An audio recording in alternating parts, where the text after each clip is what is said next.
Stage 7 of our adventures on the Shakespeare's Avon Way saw us walk from Hampton Lucy through Stratford upon Avon to Welford on Avon. It also proved to be a painful adventure for Annette, but we'll get to that later. And the walk started, as it has done so often with this walking trail, with a stretch of road walking. The road walking lasted for about a mile, and then we veered off into a really beautiful leafy lane. Confronted with a chain across the lane, we realised we had to ascend the nearby steps up towards Hatton Rock. This path had been mowed to assist walkers, and the mayflies were dancing all through the long grasses.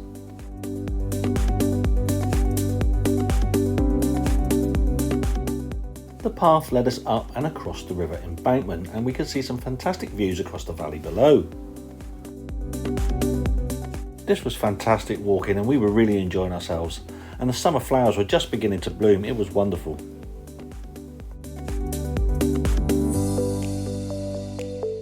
However, things began to get more difficult as we came down off the embankment and rejoined the path at the riverside, which was overgrown and difficult to navigate. And it was towards the end of this section that I heard a cry and turned around and saw Annette had fallen down the bank and into a patch of nettles. She had stumbled on rough ground and tripped over some of the nettle stems. She seemed okay, but a second fall as we navigated our way through the long grassy fields seemed to cause more damage. Beginning to limp as she crossed the busy A439, it was beginning to appear like this was an injury that wouldn't easily be walked off. Still, we ascended the hill up towards the Welcombe Monument. The Welcombe Monument is a vast obelisk which was built to commemorate 3 members of the Phillips family who were Manchester merchants. The family also owned the manor house below, which is now a hotel. This was also the point where we decided we needed to stop, have a bit of lunch, but also check the nature of Annette's injuries, which appeared to be a mild sprain. With some first aid given, Annette decided that she wanted to push on with the walk and at least get to Stratford upon Avon, where she'd see how she was feeling.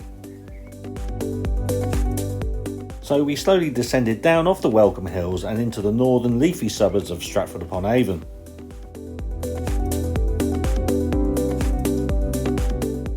And as we approached the town centre, we joined the towpath of the Stratford Canal and walked down into town towards Bancroft Canal Basin.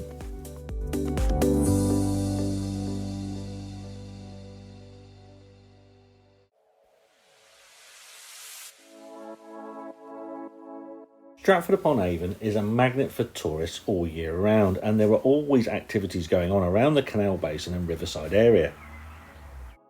It is the connections with William Shakespeare that draw tourists here, but the town is absolutely gorgeous and full with Tudor houses everywhere you look.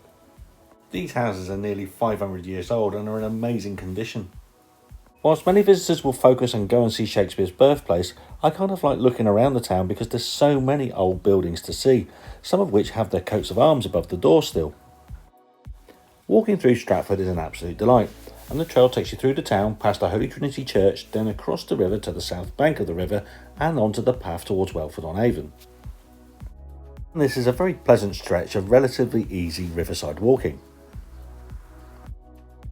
Annette's ankle was feeling good and she decided that she wanted to push on to Welford.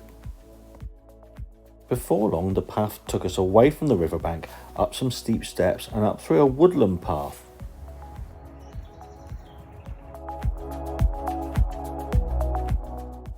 This path eventually emerged in some fields, and then it was pleasant, fairly gentle walking across the fields towards the river again.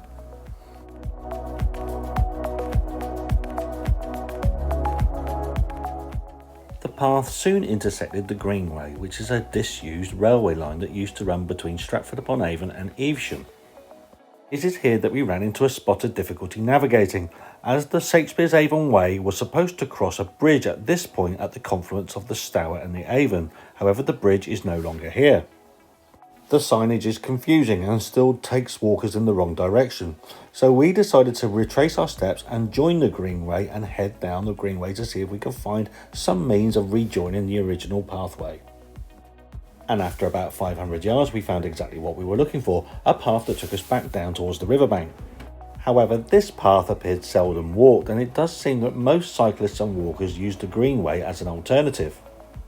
It does, however, provide some very pleasant riverside walking.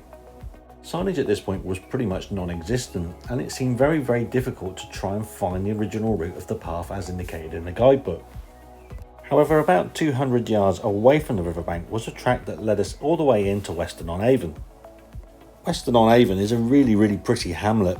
It features a glorious church and lots of pretty thatched cottages.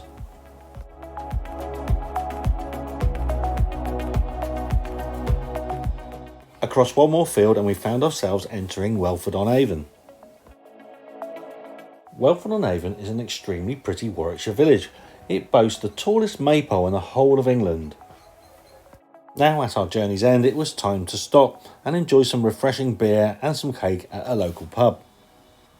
And by this stage the ankle had swelled up nicely. Time to stop, rest and get it ready for the next adventure.